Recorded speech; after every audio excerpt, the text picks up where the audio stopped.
Today I'm going to talk about my 8 secret steps that I follow when I am marking a PhD thesis. So, over the last 10 years or so, I have examined over 50 PhD theses. So, in this video, I'm going to share those things that I follow when I am marking a thesis. So, let's go through these 8 steps, and I hope you follow these steps to make sure that your thesis is very well written. So this video could be useful for both students and the supervisors as well, because if you are a new supervisor, if you haven't examined thesis before, this will also give you some guidance on how you should examine a thesis so that you are giving constructive, fruitful feedback uh, on the research. Okay, so let me share screen.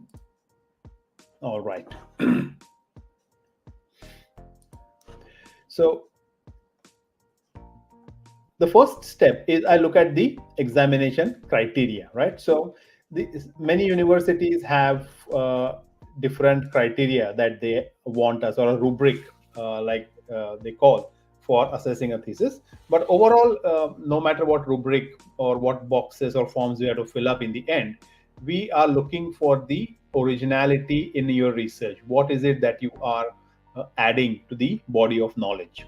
Yeah, and that could be very well explained in the first chapter of your introduction, or in the abstract, or in the conclusion. No matter where, we are looking for that piece of information to make a informed decision on the quality of your thesis.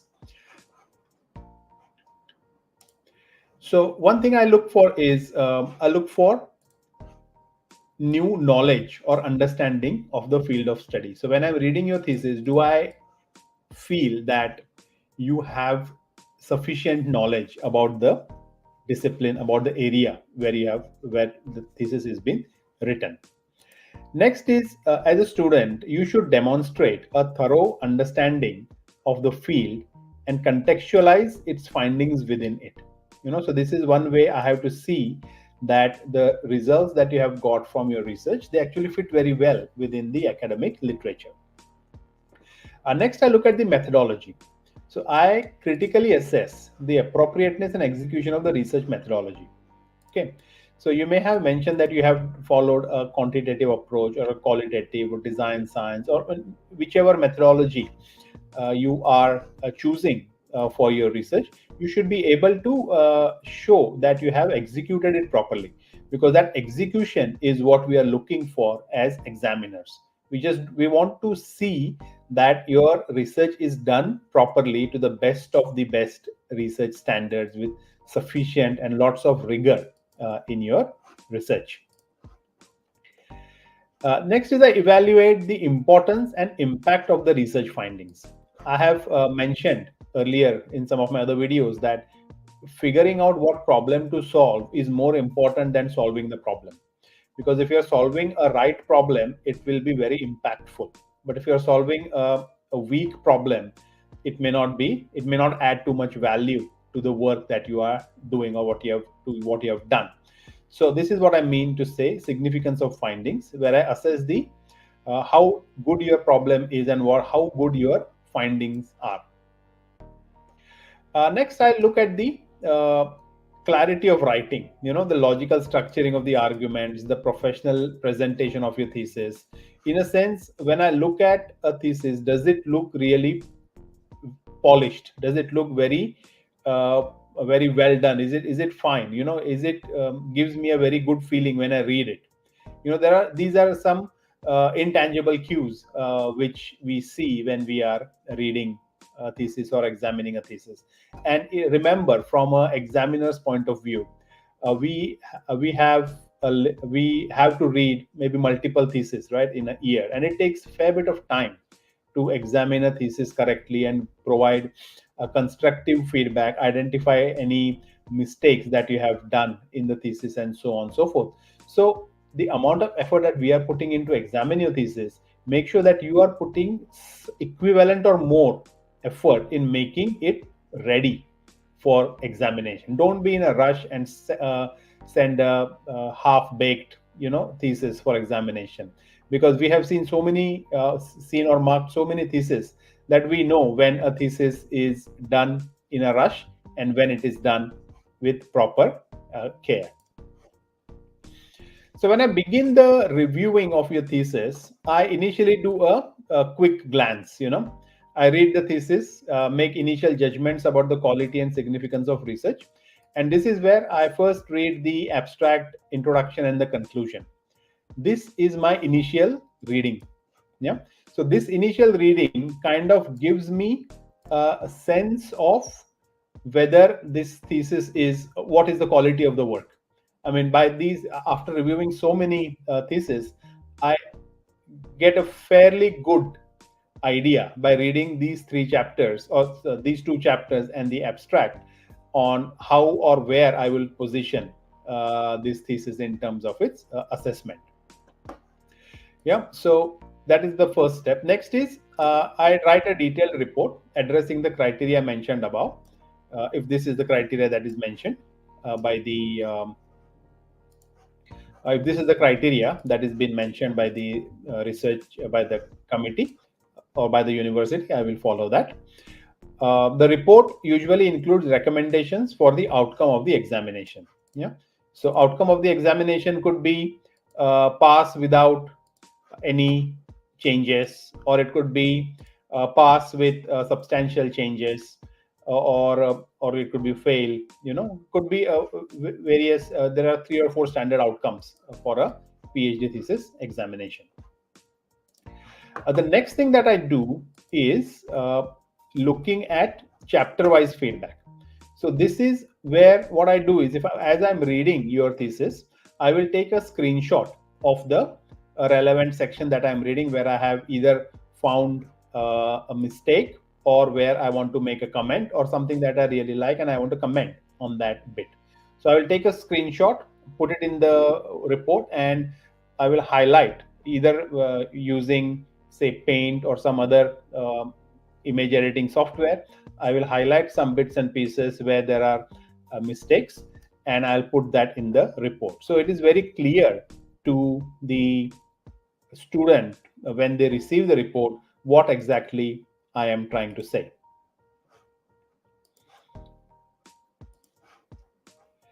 And once that review is done, these are the recommended outcomes, right? One is outright acceptance. So the thesis is perfect, then there is no need for any change.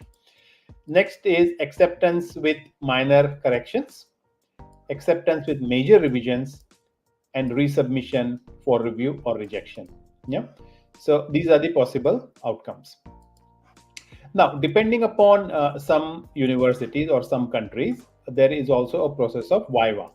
So viva is like an oral defense where the candidate is given the option, the opportunity to present their research in front of a panel, and this panel at least comprises of at least 2 examiners who have examined their thesis to be part of the viva. And this is where the examiners can ask questions to the candidate in person and get another better feeling of their caliber, their research, their capacity on the quality of their research. Yeah. During the defense, candidates may be asked to explain specific parts of their work, justify their research methods, or discuss how their work advances the field. So it is basically an opportunity for the examiner to meet the candidate in person, and talk to them, and basically ask any questions which they thought would be best answered by the candidate, rather than we inferring when we are reading the thesis. So it's a good opportunity for both.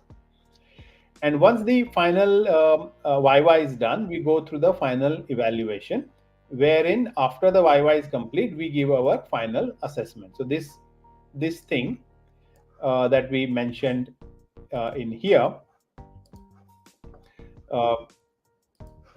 these assessments, this can be done after the viva is complete. If there is no process of viva, then just by reading the thesis, we make this recommendation. Okay. After the viva, the examiners confer to make a final decision based on this thesis and the defense. They might agree on a decision or might need to vote if opinions differ. Okay, this is very common. So sometimes what happens is we may give this, right, outright acceptance as one of our recommendations after reading the thesis, but maybe after the defense we may want to change it to this. So in this situation, the chair of the thesis committee or the Viva chair, they would take on the role of arriving at a decision. Yeah. And the final outcome typically is conditional on making the revisions as suggested by the examiner. So sometimes there is time for the candidate, because they receive the feedback from the examiners in writing, and the thesis is and the defense is scheduled after a few months or a few weeks. So there is time for the candidate to address these questions that are raised by the examiners.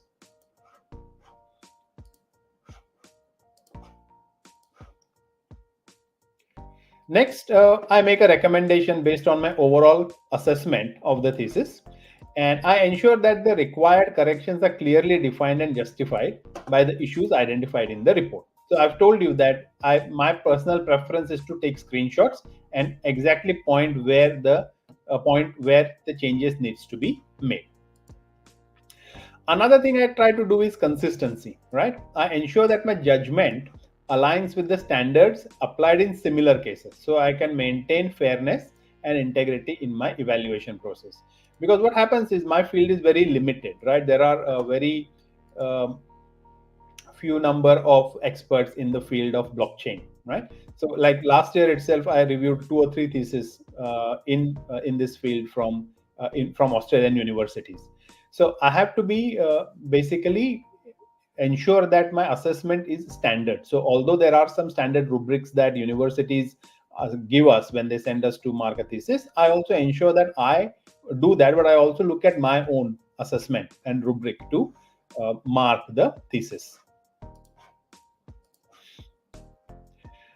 Next is maintaining confidentiality and professionalism. So I keep the evaluation process confidential to protect the integrity of the examination and the privacy of the candidate, because the candidate is not supposed to know who the examiners are until the examination is complete. So before Viva they will know, but otherwise you have the option, the examiners have the option to make sure that their identity is revealed or it is not revealed. And when writing the report, I try to maintain a very professional and a helpful tone to make sure that the students, when they read my report, they don't feel disappointed or discouraged by the feedback. So even if it is a negative or a critical feedback on some aspect, I try to put it in a very softer and a positive tone, so that they take it up as a in a right way and bring about those changes, rather than considering that this is just too rude or too impolite or not respectful.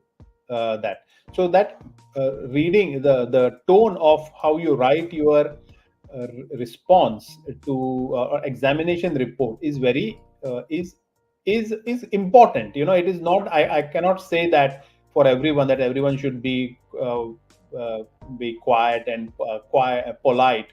Everyone is different, but I prefer to have my reports written in a professionally polite and a constructive way, not being too harsh or too rude, because I have seen some examiners doing this kind of reports. Because a lot of time I also get to adjudicate a thesis, which means there is two examiners have examined the thesis, but they have completely opposite views on the work. So the thesis then goes to a third examiner, like an adjudicator, and wherein that person has to read both the reports and then make a judgment on what should be the final outcome. So during such situations, I have read some of the other examiners' reports and the tone that they use in this report, which I just feel, you could always say something in a better tone, but that's just my personality. Then the report that I do is also very constructive. I organize my report logically, starting with a summary, followed by detailed evaluation of each chapter, and ending with a recommendation. So this is what I like to do, because whenever anyone is following your feedback, your response, your examination report, if it is structured and clear, it is clear on both parties, for the student as well as for the thesis committee, to make sure that the student has made all the changes that the examiner has requested. So clarity is very important in such situations. Provide feedback. I use specific examples from the thesis to support my criticism or praise. One thing I normally also do is I will make a suggestion that this is not the right way to do it, or this is what you have done incorrectly. But then I suggest what they should do to address that as well. So I don't leave it halfway. So I suggest this is not right, but this is what you should do, and you may want to refer this and this paper to see how they have done it, because they have done it very nicely, or refer to this thesis because they have done it very nicely. So I give them direction as well, rather than just saying that this is not good or that is not good.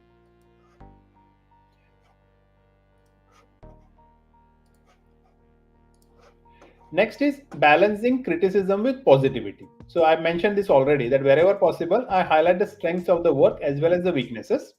I know this balanced approach motivates the candidates and shows that I have engaged with their research deeply. And in overall, my final objective is to ensure that I assess the thesis holistically and not being biased on just few poor sections of the thesis. So this is also important to uh, to consider, that if some part of the thesis is not proper, does not mean that whole thesis is not correct. Yeah. So you have to be very mindful when you are examining a thesis as an examiner, that you have to give the benefit of doubt to the candidate for their work. So if majority of the thesis is good and there are some mistakes here and there, you should give the benefit of doubt and let them make these amends and fix it. Okay, so these were the suggestions that I had, or this is how I examine a PhD thesis when it comes to me. So I hope this is helpful to both the candidates as well as supervisors who are just starting on their examination journey. All right, so if you have any questions on this topic, please do let me know. Either leave a comment if you're watching it later. And yeah, if there is anything else you would want me to cover in the upcoming sessions, please let me know that as well. All right. So thank you very much and have a good evening. Bye.